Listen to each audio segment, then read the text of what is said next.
You might be asking yourself, is Pibank a US bank?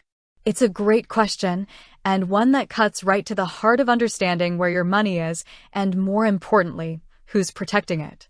In a world where financial institutions can have complex international footprints, knowing the true nationality of your bank isn't just a matter of curiosity, it's crucial for peace of mind, regulatory understanding, and even how your deposits are insured. Think about it. If you're a U.S. resident, you're likely familiar with the FDIC, the Federal Deposit Insurance Corporation. They're the superheroes of banking, insuring your deposits up to $250,000 per depositor, per insured bank, for each account ownership category. This protection is a cornerstone of the U.S. financial system, designed to prevent bank runs and maintain public confidence. But what if your bank isn't technically a U.S. bank? What if it's based elsewhere, even if it offers services to U.S. customers? That's where things can get a little murky, and it's exactly why clarity on Pibank's status is so important. So, let's get straight to it. Is Pibank a U.S. bank? The answer is no. Pibank is not a U.S. bank. Pibank is a Spanish digital bank, part of the Pichincha Group. While it may offer services that are accessible to a global audience, and potentially even to U.S. residents depending on their specific products and services, its legal domicile and primary regulatory oversight are in Spain. This distinction is absolutely critical.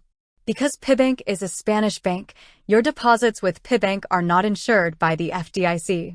Instead, they would typically fall under the deposit guarantee scheme of their home country, which in Spain is the Fondo de Garantía de Depósitos, FGD. The FGD, like the FDIC, provides protection for deposits, but the limits and specific rules might differ. For instance, the general coverage limit within the European Union, including Spain, is €100,000 per depositor per credit institution. This is roughly equivalent to a little over $100,000, depending on the exchange rate, which is less than the FDIC's $250,000. Now, this doesn't necessarily mean Pibank is a bad bank or an unsafe place for your money. It simply means that the regulatory framework and deposit insurance you're accustomed to in the U.S. do not apply.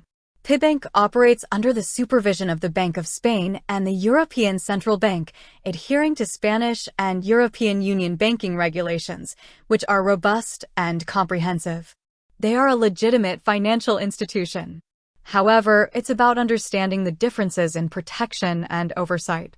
For U.S. customers, this information is vital for making informed decisions. If you're considering Pibank or already have an account, you need to be aware that you are dealing with a foreign bank. This can have implications for everything from tax reporting requirements, think FBR, report of foreign bank and financial accounts, obligations, to how easily you can resolve disputes, as you would be dealing with a foreign legal and regulatory system. While many foreign banks serving U.S. customers will have mechanisms in place to assist, the process can be different from dealing with a domestically regulated institution. In essence, while Pibank may be a convenient and modern banking option for some, it's essential to remember its roots. It's a Spanish bank governed by Spanish and EU laws, and its deposit insurance is provided by the Spanish Deposit Guarantee Scheme, not the FDIC. Knowing this empowers you to make financial choices that align with your understanding of risk and protection. With that said, thanks for watching, and until next time.